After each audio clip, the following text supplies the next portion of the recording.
Father Christopher Seith, welcome to Power and Witness. And you've come out with a new book. We've had you on the show before. Yes, thank you. And it's about finding God in the world. Mm-hmm. A reflection on Pieper's thought. That's right. Yeah, it's not yet published, but it will be shortly. So I wrote my dissertation on Josef Pieper, and just so much of my way of interacting with reality and just like perceiving the world has been influenced by Pieper's thought. And I just think he has a really helpful way of giving a real Catholic worldview to Christians who think they already have a Christian worldview, but just by virtue of living in the modern world, we actually don't, and we don't realize that. And so I think Pieper really restores this vision of reality and of God to us in a beautiful way. So I wanted to present his work to people. And he's a Thomist. Yes, it depends on, if you were to ask him, he wouldn't say that. Really? He would say he's a student or a disciple of St. Thomas, but he didn't like to be categorized too much into what people typically would say are Thomists. So, but yes, he's certainly a student of St. Thomas and presents Thomas's works in a very, I think, intelligible way for us. And have you noticed, does he bring in Augustine or somebody else? I would say he also brings in a lot of Plato. Okay. So he's heavily influenced by St. Thomas and by Plato. Augustine a bit, but not as much. And your field of study is, what was your degrees in? Yeah, I got my doctorate in moral theology.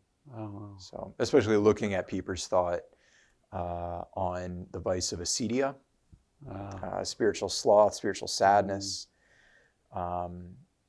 spiritual apathy, really, and his thought on that and how it relates to our use of phones, devices. Yeah, it's like crack cocaine to feed us. Very much. Gosh, I know.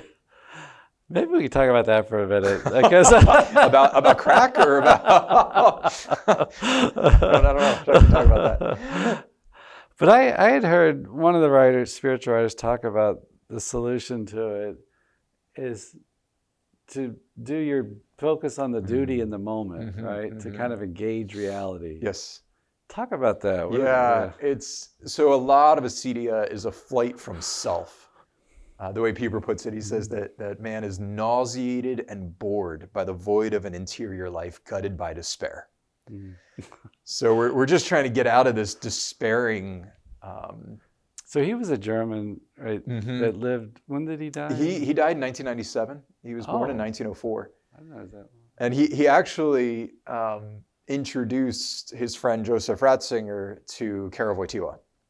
Oh, really? So that worked out well for the church. Yeah. And he knew Karol Wojtyła well? Not super well, but they had met at I think it was a symposium at the Angelicum in Rome. Okay. And just, they were both students of St. Thomas, and so they met there, and kind of hit it off well. And yeah. So let's talk more about the solution. How do we get out of this malaise? Yes, good. So staying in your cell, right, is what the Desert Fathers would say. Just don't leave where you are. So for us, right, there's this sadness that expresses itself in a desire to get out and do other things just so that I can avoid being with myself. And so simply by doing what we're supposed to do, we have to suffer the limitedness of our existence, that I can't be somewhere else. And in suffering the limitedness of my existence, it actually opens my heart to longing for the infinite, right? Wow, I'm here, I'm only in this present moment, and I want to be in these other places. I want to be everywhere. Ultimately, it's this longing for heaven, this longing to be able to transcend our limited existence through communion. And so we have to really suffer that limitedness in order to enter into communion with God. And so, yeah, I think simply, and again, this is why we don't normally think about this, but even, okay, I'm driving. And so, of course, while I'm driving, well, I'm going to make a phone call, or I'm going to do this, that, and the other thing. And it's like, okay, good, we can get more done, but am I forgetting how to simply drive? Mm-hmm. Am I forgetting how to simply do the thing I'm doing? Mm-hmm.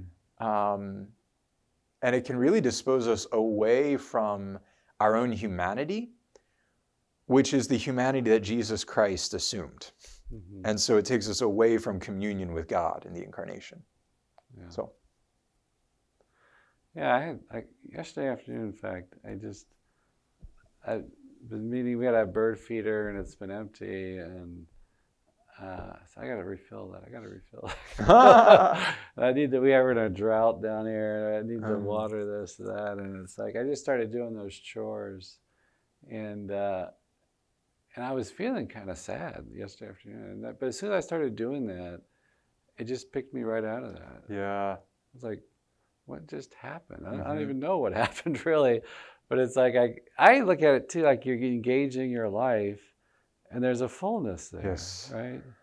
That I think it sounds like I never connected that with the church, or what do you call them? The Desert Fathers. Desert Fathers, that I've heard that, stay in your cell, whatever, you want to do this, okay, that's great, but just stay in your cell. That's the don't one leave. rule. Just don't leave. That's right. Do what you want. Just don't leave. Yeah. And I never thought of that in terms of like staying in the present moment. Yeah. That's how it applies to us today. Yeah. And I think one of the things it does is we can have this illusion of control, right? Mm-hmm. If we're everywhere at once, it's like, oh, good, I'm in control of this facet of my life and this facet of my life all at once. Yeah. And what happens then is that I never have to suffer something not in my control happening to me. Mm. But if we do that, we really close ourselves off to love, right? Because love of its nature requires that I not be in control. Yeah, right? Yeah. Like if I'm going to actually enter into a loving relationship with someone, I have to let go of control. Right. Of how this person is going to give himself or herself to me.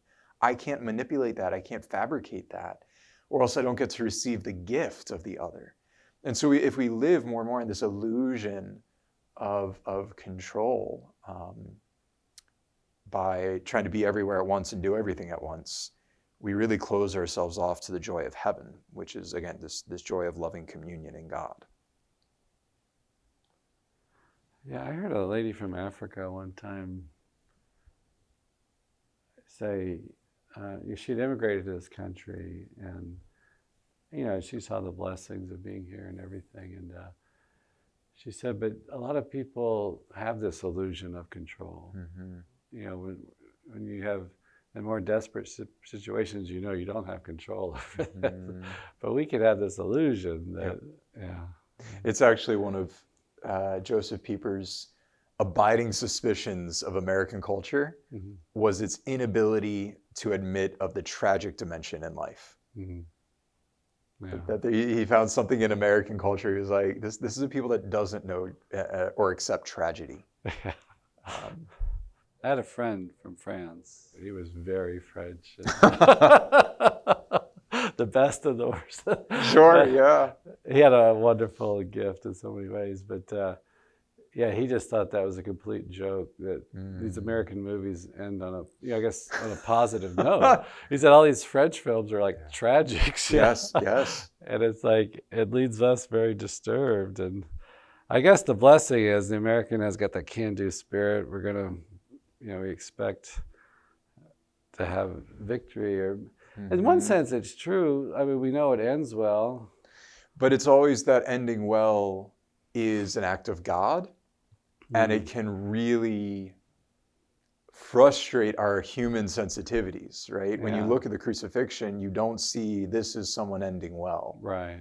And yet it's exactly right, ending well, manifest in the resurrection. But we want to bypass the crucifixion to get to the resurrection. Mm-hmm. And we're like, oh, well, Lord, we've got this. We know how success is going to look. We know, and we can do this in our spiritual lives too. Yeah. You know, like, oh, well, I know what Saint Christopher looks like, so I just need to get myself there. Rather than going through the adventure of life, which is really hard and like sometimes looks like I'm not moving in the right direction, but it's always with God. Yeah. And I need to get, like, the invitation is to give ourselves more to him, and let him accomplish the work he wants to accomplish. Yeah. I know sometimes some of us can, like, kind of worst case scenario, you know, we can kind of jump to kind of expect the worst. And that's not good either.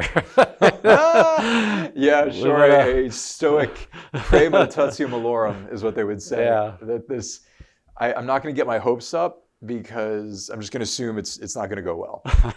It's a way of really distancing ourselves from the pain of loss, right? Yeah. And I guess the Christian answer, is to focus on God, that we're trusting him. Yeah, it could go very badly, but he'll be with us in it. Yeah, it's hoping, like, in a way that isn't able to know what the salvation looks like. Right? It's still hoping, yes, Lord, you will bring fulfillment. I have no clue what that's going to look like or how that's going to happen. Right. But I trust you. Right. And there is the cross in our life, and everybody's got some very tough stuff. I remember years ago, Father Benedict Groeschel, I was probably a postulant, and he was giving us a retreat. You know, he's from New Jersey, living in New York, and you know, he sees humanity sometimes at its worst. Yes. And he's a psychologist, right? Yeah. But I remember him telling this story, I hope I got this right, about Frank Sheed, that towards the end of Frank Sheed's life, somebody asked him, would you like to do it all over again? He goes, no, of course not. He said,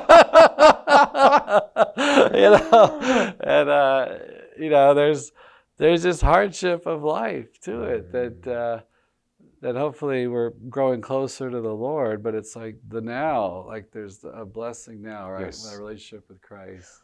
And I think that's what embracing suffering does for us, is it allows us to recognize my life as a gift.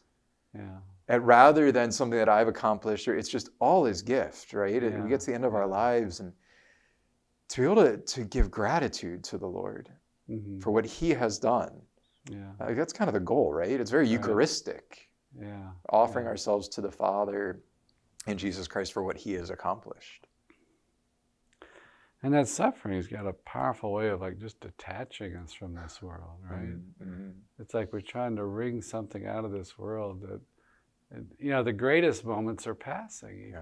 I can't hold on to the thing of yesterday, right? It doesn't, I need something right now. Yes, right? yes.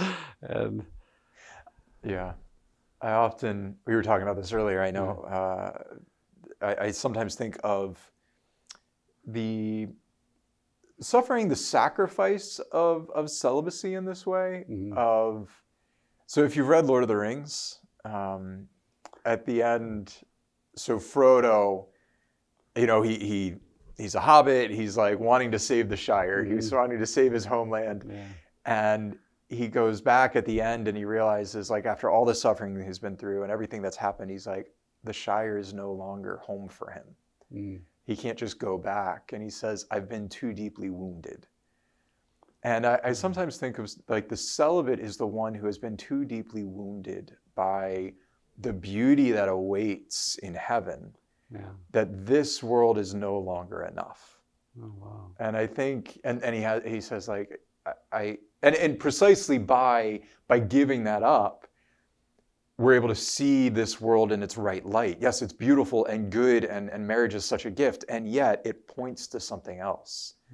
And so to live in that wound, I think, is the invitation of the celibate, but also the invitation of anyone who experiences suffering to recognize, oh, this world, there's more, there's so much more.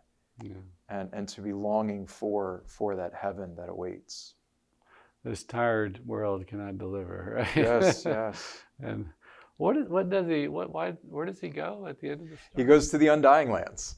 Okay. He goes to the land of the elves, their true home, where they, And Sam stays in the Shire for a time.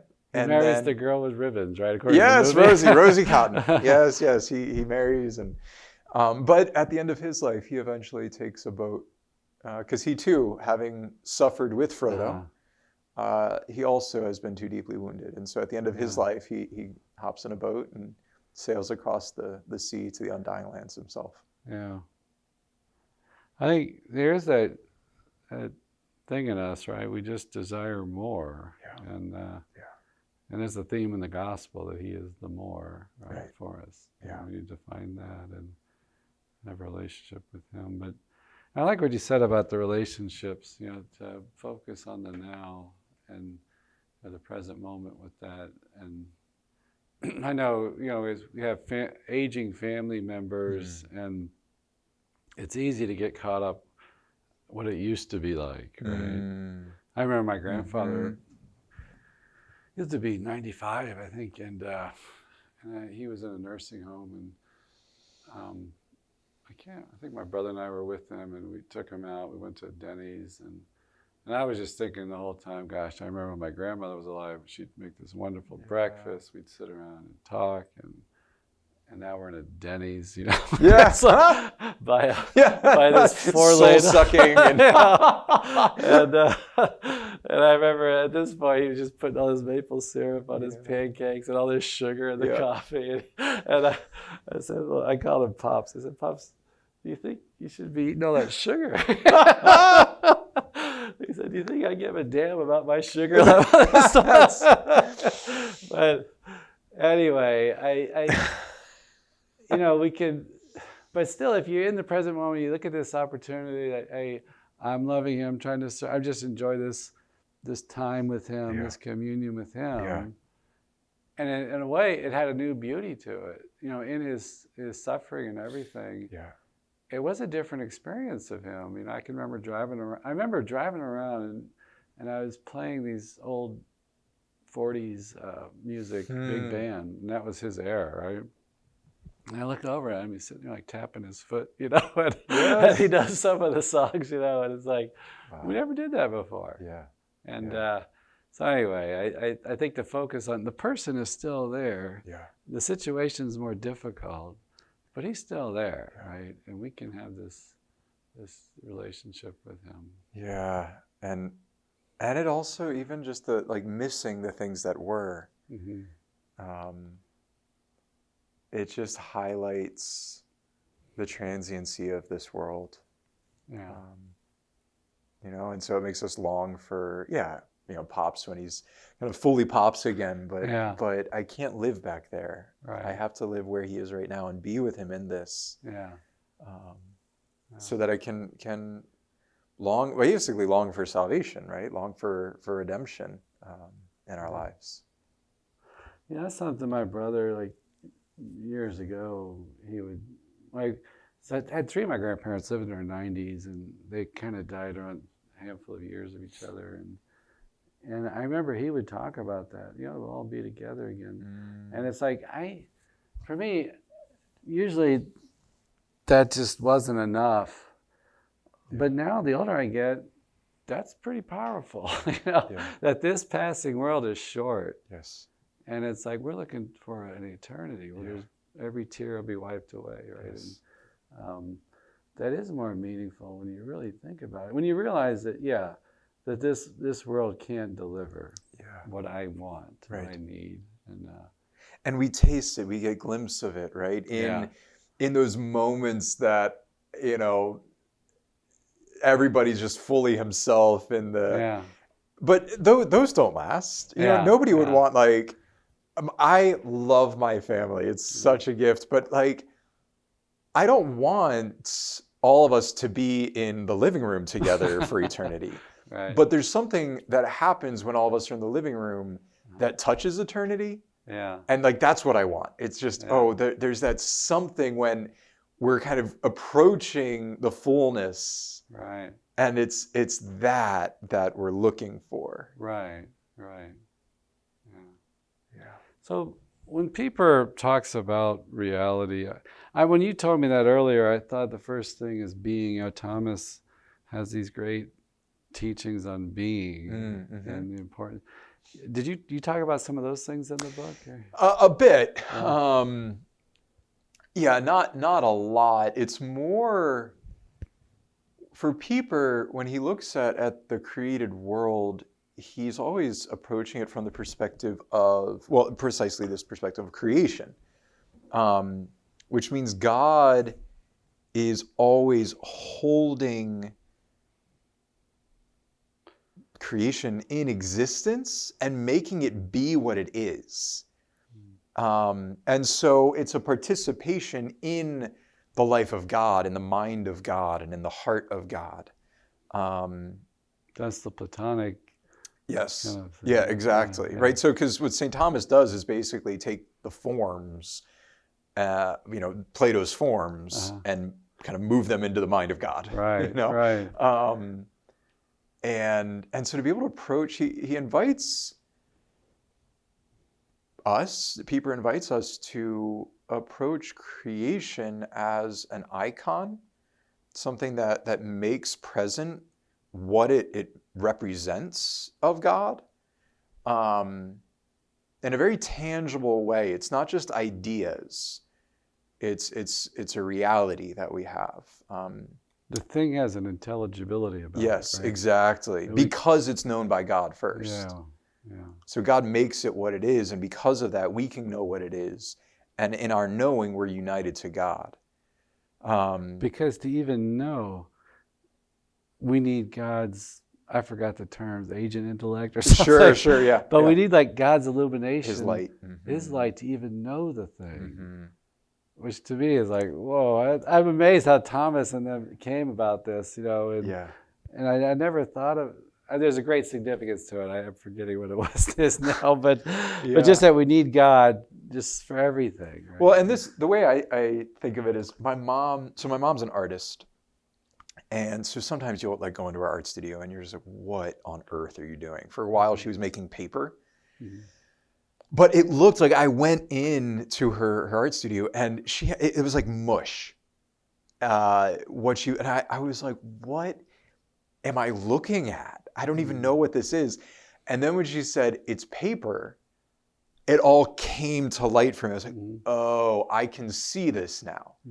So we can't know what something is unless we already know it almost, only when I knew paper was able to see the thing correctly. Right. And so it's sort of like that, where only when we know God are we able to see things as they truly are. Yeah. And what that's consoling to me too, is like, we were talking about celibacy and things, like, especially like a young person, you want the fullness of the world, right? And so and the world's telling us, well, God's holding you back, right?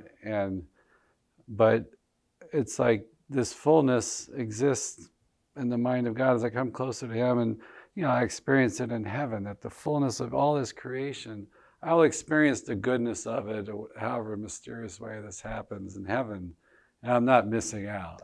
Right? Yeah. And because the mortal body right now can't contain the fullness. Yeah. It needs to be transformed and transfigured. And Thomas taught, right, that God is being itself, that we're contingent, He's holiness and existence. And I know he draws meditations from the burning bush and Moses, and it doesn't consume itself, right? It doesn't burn itself out. Take off your shoes. We're contingent. We're a creature. But what does that? I don't know if you discuss that at all in the book. But what does that mean to be being itself? I know. I don't really discuss that too much in the book.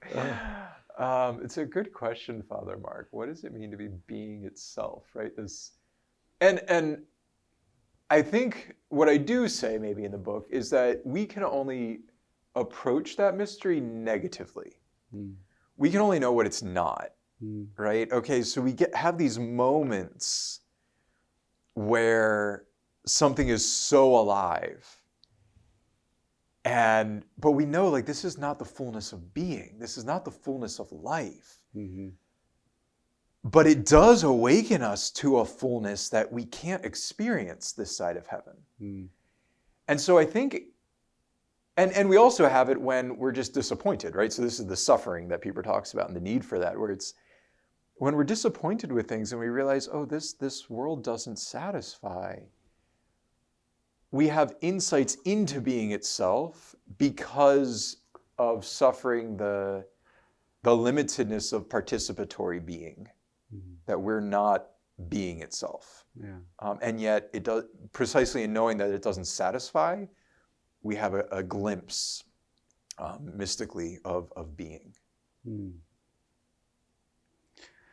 And I was listening to this wonderful talk by Bishop Barron on beauty, and he's talking about the transcendentals of beauty, that all being of being, transcendentals of being, that all being has these characteristics of beauty, of goodness and truth. And he was drawing from Thomas that, like the goodness of something is like it draws us in the will to that thing, that I want that, and I want to some degree, some communion with it. I want to experience it or something. And the truth part, how a being is truth, is that it has this intelligibility. I can recognize it. I could abstract universals from being and recognize it, or study it, and all that kind of stuff. And I think Balthasar emphasizes the wholeness of it. Kind of the Western mind, like, really wants to dissect it. Right? But he was saying another thing. I thought this was great. But Balthasar wants to look at it, and the phenomenologists, I think, they want to look at it in its fully living reality, like a plant or something. But this thing that got me, he said, the beauty part, though, is like the first thing that draws us. The will is moved by this goodness of it and the truth, but the beauty captures our attention. There's something so immediate that draws us to things. And he said that Thomas, talking about like the claritas aspect of beauty, that it's like the inner form. And I never understood this, because on one level, I think Thomas talks about the brightness of things, but it doesn't mean everything's got to be Renaissance art or bright colors, But like the inner form radiating through it. And this is something that Pieper talks about a good bit. So I do talk about this in the book. And it's a lot of fun because, the inner form of something radiating outward externally. So when we're talking about beauty, we are talking about something that is apprehensible to our senses. And we talk about somebody being made beautiful where it's like, this person's face is communicating who he is, and when somebody's true, there's a clarity. It's like the external is so like, is just oozing with who the person is. Everything about this person is just communicating itself outward. And I think there is something beautiful about that. And John Paul II talks about this in Veritatis Splendor, which is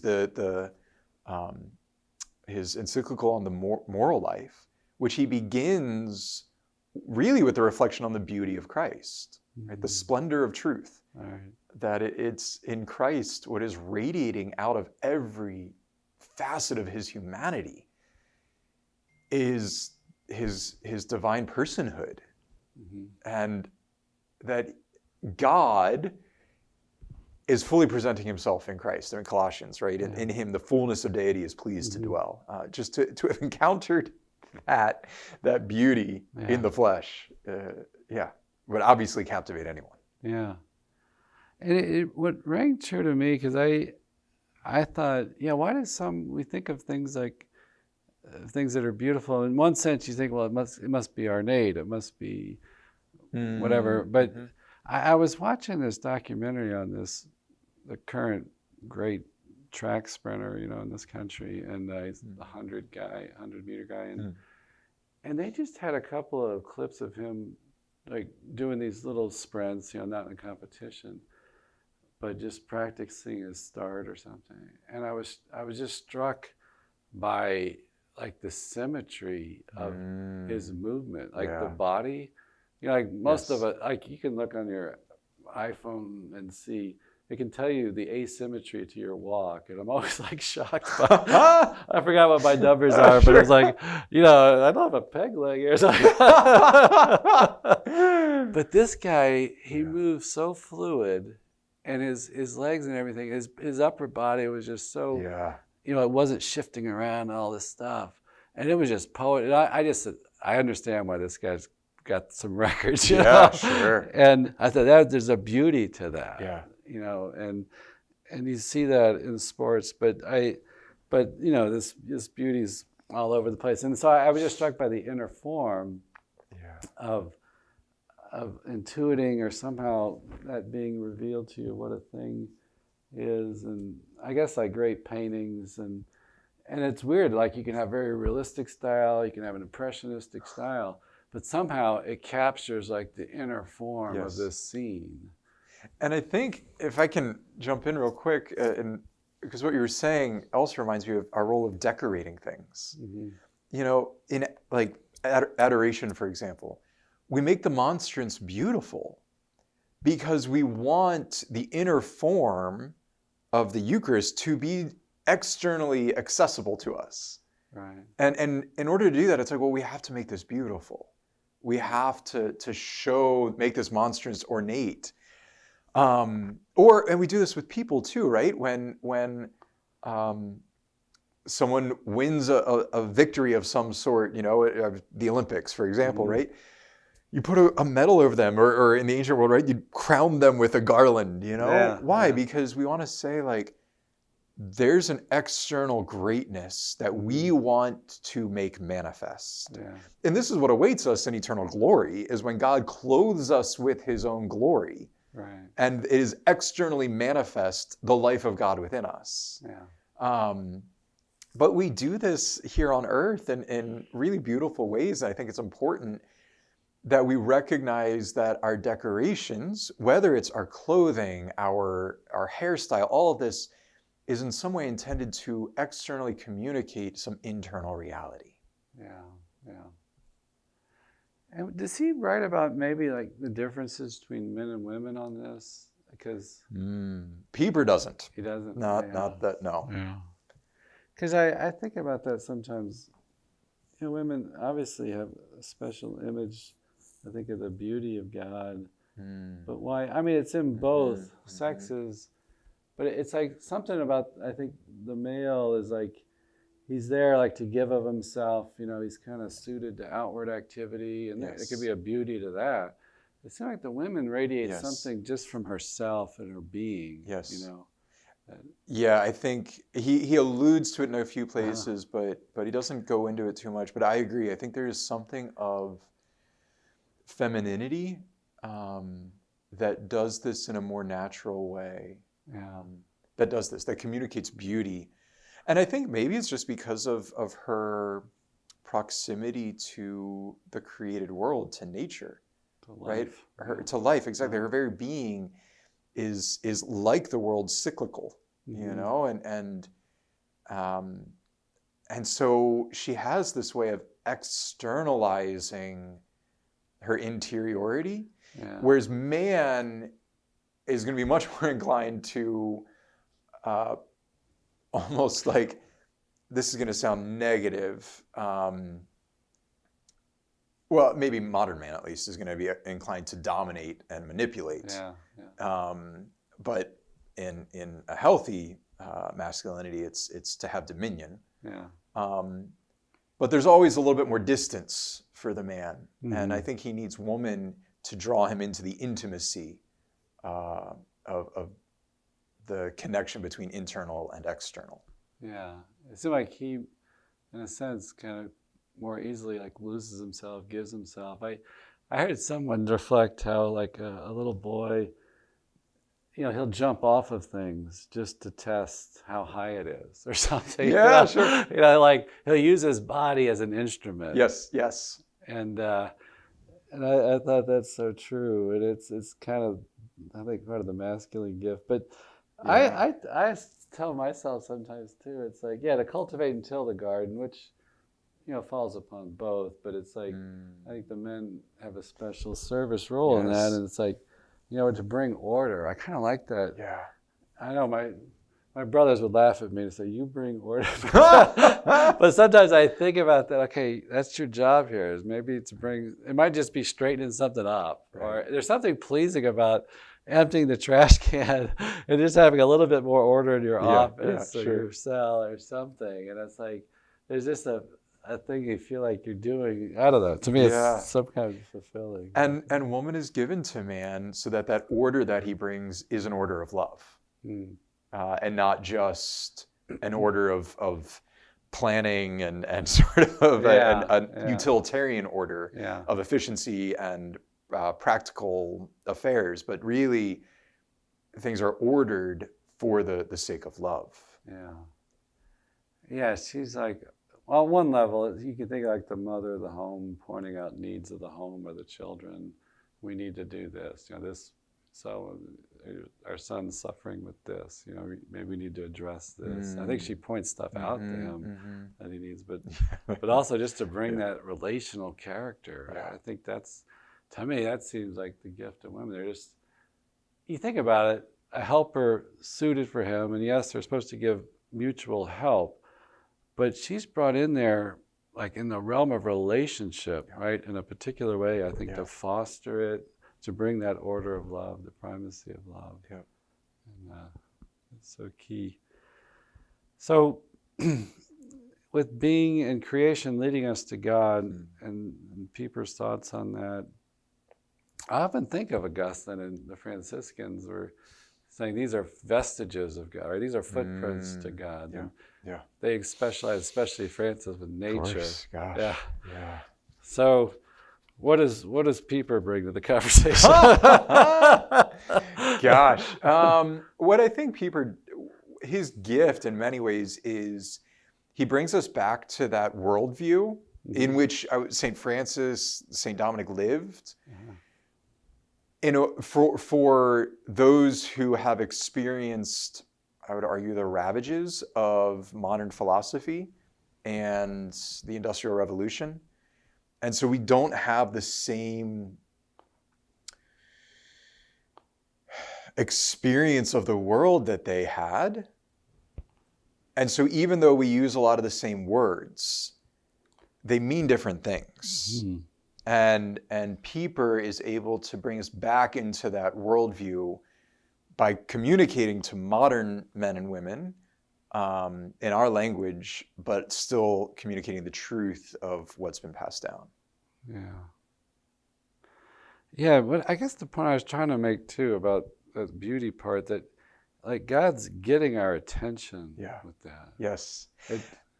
Go ahead. Yeah, no, and the other thing then is what Pieper brings is the importance of leisure.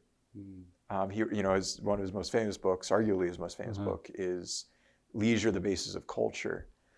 And really, I think what he helps us recognize is that in order to encounter beauty, what's more important is having a disposition of soul. Rather than, okay, I need to know certain things, I need to see certain things. He says, no, you need to live a certain way. And ultimately, that way of that leisurely life that is given, which is really just a contemplative life. Not, you're just at the beach all the time. It's like a contemplative life that allows creation to reveal itself just as it is, and not needing to change it into something else. That contemplative posture is really given to us by worship. For Pieper, by orienting our lives towards divine worship, towards sacrificial worship of God, a contemplative posture is given to us because we're able to let go of things. Okay, I don't need to be in control.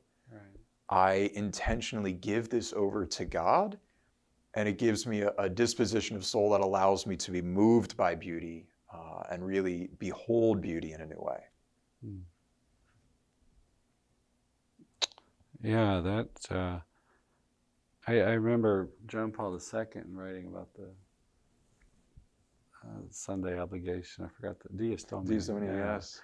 And he talks, I think he mentions in there about the Sabbath rest is necessary. It's a time supremely to worship God, but also to have physical rest, and that it can help us not make a God of work. Yes, yes. Because the more I work, the more I have in a decent system, right? And it's like the more I work, the more I can ignore and distract myself from things I don't like about myself or about the world. Yeah. And so it's like, so you're saying like that contemplative stance, receiving, focused on being itself, whatever we could see, I guess his the vestiges in creation that points us to him. Yeah. I think about that sometimes too, like you drive through an old neighborhood or something, and the neighborhood's maybe really come run down or something. Sometimes I'll imagine, like, I know we have one area that they had a church there, and the church is still there, but it's like it was an Italian neighborhood, and I think about the families and the kids living here, and to imagine that life was being done here, and it kind of, I thought some part of me said, well, it's all lost, I don't even see a picture of that or whatever, and it's but it's in the mind of God, all these beautiful moments will be there that we can see, and the greatness of it. But that simple things about life are so powerful. Yes. Well, let's talk about, you're the spiritual director at the seminary, St. John Paul II Seminary in D.C., and you do a lot of direction with the young men there. Maybe there's a young man listening and say, well, how do you know you have a call to the priesthood? Gosh, yeah, that's the question, right? So I assume you have a tight answer for that. Yeah, right. No, if only, right? This is, there's no clear, here's how you know, we can't put it into an algorithm, which is part of the whole thing, is like, at some point, you've just got to take the plunge. And test it. And see, okay, Lord, as I'm growing in communion with you, that's always the focus, is growth in communion with God, with Jesus, conformity to Jesus. As I'm following him, and as I'm growing in love for him, where's my heart being led? Where is he leading my heart? What is he giving to me of his own heart? Does he want me to share in his priesthood? And so it's just growing in love for God and seeing where that leads. And we know that by the desires that are awakened. But at some point also, we just need to do the best we can, make the best judgment, and say, Lord, I think this is what you're asking me to do. Yeah. And we have such a desire for certainty in our age, and there's such a fear of failure that it can be crippling. What if I commit to something I'm not 100% sure of? You're never going to be 100% sure of anything. And we have to take the risk. And it's much more exciting, and just living in accord with the vocation that God has given, like you grow into who God has created you to be. But we can't figure it out a priori, Yeah. I know it seemed like a lesson I think God likes to teach me. I find myself sometimes just like in simple situations, I can't think of an exact, like you might have some problem or issue you're anticipating, and then you walk into that situation, and it might be something just very temporal, it's something I need some a part to fix this or something. Mhm. And but I don't really have a plan. I don't know how it's going to work out, but I just kind of walk into it, and then I notice something that I can use that'll help me with this, Mhm. right? I mean, I guess thinking like preaching too. Sometimes things come to mind, you know, at the very last minute, you know, that you need. Yeah. But because I think the message is, you know, you don't want to be foolish or reckless, but it's like, you know, to have this trust in God and let's see what He does with this, you know, Yes. and yeah, not to be in control. Yeah. And like to ask, okay, Lord, how do you want to make a gift of yourself in me? It's always Christ's life within us. And in the priesthood, of course, there is this unique capacity that Jesus shares with a man to make a gift of himself to the church, which is just the greatest gift, you know. It's Right. just remarkable that Christ allows a man to participate in his own gift of self to the church. And so, Lord, you know, that's the prayer. Like, okay, Lord, how do you want to make a gift of self in me and through me? And also the other thing I'll say is, if a man in asking this discovers he wants like growth or he's growing in desire for marriage, that doesn't mean he's not called to the priesthood. He should be growing in desire for marriage. That's just a good, healthy, masculine desire. And if you don't have that, you like would not make a good priest. Right. Right? And so it's more, okay, Lord, yes, I have this desire, but are you asking me to make an even greater gift of self? Is in a certain sense marriage not enough to express this life? Have I been too deeply wounded, Jesus, by your heart that I have to express this externally in a celibate way? As much as beautiful as marriage is, as good as it is, are you asking me to be more concretely an expression of eternity that awaits us? I think like the women really just, I'm thinking of our contemplative nuns, you know, Mother's Order in Hansville. They're contemplative, right? They don't run a soup kitchen, hospital work, education. And ironically, you know, like the secular world is saying, you guys don't ordain women, you marginalize them, you minimize them. But on another level, you look at it and say, we're recognizing the preciousness of these people. Yeah, that they're called to just, in a special way, emphasize their relationship of life of prayer and sacrifice to Jesus. You know, and you could see the consolation, you know, women can be. I was just watching an episode of The Chosen, and there's always one scene that keeps me coming back. I know. I know. I don't know if you saw this one. It's like in season 5, but he's having the Last Supper with the men. But he has the one with the women. What did you think of that? Oh, it's beautiful. I know. This.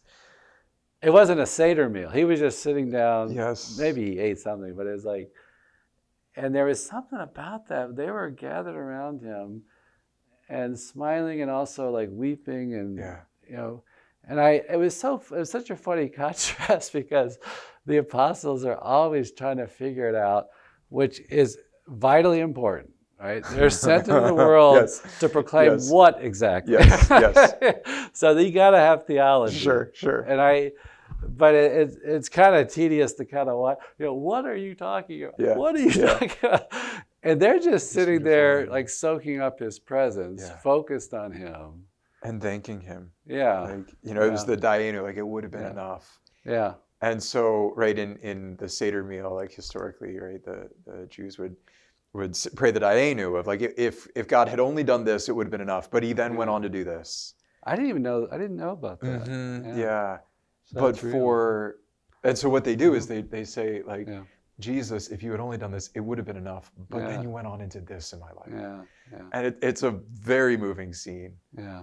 And just to echo, Father, like I know in my own priesthood, my call to the priesthood began with the role of women who became nuns in my life. Because I can't remember if I shared this with you last time, but when I was a university student at a very secular university, the first 3 girls that I asked out on dates said no because they were entering convents. And what I joke with people is that what I discovered is God and I have the same taste in women. But more and more I've been reflecting on Ephesians 5, where St. Paul says to husbands, love your wives as Christ loved the church and gave himself up for her, that he might present her to himself without blemish. And in these women who have suffered the love of Christ, you see the sacrifice of Christ received and the radiance and the beauty that is given to these women as they externally manifest this received love of Christ. And it's just radiant, it's beautiful. Yeah. And the priest gets to participate in his own gift of self, so that he can present the church to Christ, to God in Christ, holy, without blemish, right? It's always Jesus, but he allows us to participate in this work. And it's just supremely blessed and beatifying for us. Yeah, it's a great gift. Yeah, we're told in the scriptures that he was accompanied by these holy women, different moments. We just read, yeah. And some of them provide out of their, I think Mark's mother was like a home, a meeting place, I think, and stuff. So, yeah, I thought that was a beautiful thing. And the spiritual writers, talk about a wounding of his love. Is that statue of Teresa of Avila in Ecstasy? Does that involve like a wounding too? I can't remember. Yes, the arrow, I think, right? Okay. Yeah. Maybe describe that for someone listening. It's like, what are you Catholics talking about? It's like, how does love wound us? Yes, well, this is every spiritual, mystical writer talks about this. And I think we've all experienced it. It's the wounding, this aching, right? It's a longing. Which we don't do this well nowadays, suffering that, because we so quickly satisfy. We have any desire, we immediately satisfy it. Yeah. But we need to have these deep moments of a wounding that makes us long for, as John of the Cross says, I don't know what, right? I don't know how to articulate this what I'm looking for. So this is the if you will, the Greek passion of eros. It's a wounding love, and in the encounter with beauty, that we want more. Yes, that's the wounding. Yes, more than we can possess. And this is what is so painful about it, is that we can never say like, oh, I've got it now, and now I'm wholly satisfied and everything's fine. No, it's this side of heaven, we possess it. We possess what we long for precisely in the longing, And I think St. Francis, the famous stigmatist, I think manifests this maybe most palpably of his own poverty of spirit that makes him capable of receiving the infinite God and really having that longing and the wound of that longing so emblazoned in his being. I was just listening to a video on prayer, and the speaker was talking about bringing our feelings to God, our thoughts to God, and our desires to God. Yeah. And I thought, wow, that's something I probably don't do enough. I know I don't do enough. Like, what are your desires, and let him like a chance to fulfill that. Or we kind of talk ourselves out of it, or we say this really isn't for me, or this isn't possible, or but I guess just to bring those longings to him that we have. And a lot of times in spiritual direction, guys, at the seminary, there's a rule of life, and they have to pray a certain amount. And so one of the things I'll ask them sometimes is like, what's drawing you to prayer? Yeah. Why are you going to pray? Right. And it catches them off guard because they're like, well, because the rule tells me to go pray. Yeah. It's like, okay, that's not what's drawing you to prayer. Mm-hmm. Like, what's the desire? Why do you want to be with God? What's drawing you there? That's prayer happening. And we have to be attentive to what in us is drawing us to him. Yeah. I think we'd say that like a scripture too. It's like, I've heard this advice, like, trying to meditate on scripture or read the passage and what strikes you. Yes. What interests you. Yeah. What makes you curious, and try to talk about that with God. You might look up a few things about it. Yeah. But like today's reading on Ezra, I was looking, I think this is one of the only times we even hear from Ezra. I think it's Monday of the 25th week. Yeah, sure. And I love this time because it's like, they're being brought back from captivity, and you got different prophets in play with different waves of the return, and Ezra kind of comes in late. He was like, I was reading, some people believe he was like in a later wave, that because you had Zerubbabel, who was the governor, he's heading up reconstructing the temple, which has been destroyed. And Ezra, I guess Nehemiah, they're more of a religious revival. Yeah. And there's this prophet Haggai who gives this great exhortation where he's like, courage, Zerubbabel, courage, and then they have that courage to bring and rebuilding the temple and rebuilding ourselves, you could say, have courage to enter the spiritual life. I think to bring these desires to Christ and say, I'm not going to try to numb it out with distraction, or I'm not going to fill it with falsity, but let's give Jesus a chance here, right? And that's the gift. Yeah, Scripture can really awaken these desires and orient them. We can kind of forget like what we're looking for. Yeah. And so you read something like that, and you're like, oh I want to go back to, I want the temple to be rebuilt. I want God to be known and seen in the world. Yeah. Because you mentioned this morning, King Cyrus, the Persian king, Babylonians have in captivity. He comes in, conquers the Babylonians, and the text says that God stirs this up in him to let these guys come back, and he's exhorting them, giving them money, and they bring back the sacred vessels which they need, and they need to be rebuilt in a certain way. Even I read the Phoenicians are supposed to do parts of it, and all this stuff. And Cyrus is doing this clearly just God's providence. Yeah. He's he's Persian. I mean, it's I know. And I was thinking like ourselves, it's like we're given everything we need. I mean, we have the sacraments. Yeah. We have confession, we got Eucharist, we have communion, we have adoration. As a priest, I got a boatload of people praying for me. God just inspires that. It's amazing to see that. People, I will ask him, pray for us. EWTN. I am praying. They all say that, I know. And it's like, we're given, okay, are you going to rebuild the temple here? Yeah. Are you going to do the Lord's work? Are you going to have right worship? Are you going to bring it in order? Yeah. Or are we going to squander it? I know.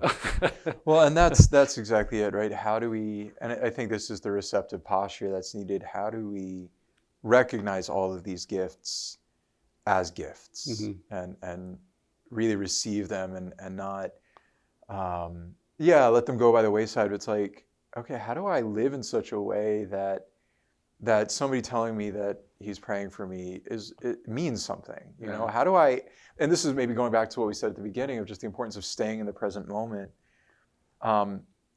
If we do that, each moment carries a new depth. And it's like, gosh, if I could just appreciate the depth in each moment and each gift that's given to me, I would probably be much holier. I'd probably receive these gifts in a much more all-encompassing way. But we so quickly, like, I've got all these things, I've got all these gifts. It's like, yes, but how about just the one gift that's given right now? Yeah. Receive that. That will teach you to receive the other gifts, the next time you encounter God in adoration, the next time. Just to receive each gift as it's given gives us a disposition of soul, I think, that's really needed. To be moved and to find God and live in this really contemplative way. Yeah. Yeah. Okay. Well, thank you so much for talking with us. And I know you're on a busy schedule. Don't worry out here, Father. But keep up the good work. No, thank you. Expect Please more pray for books me. Yeah. from you.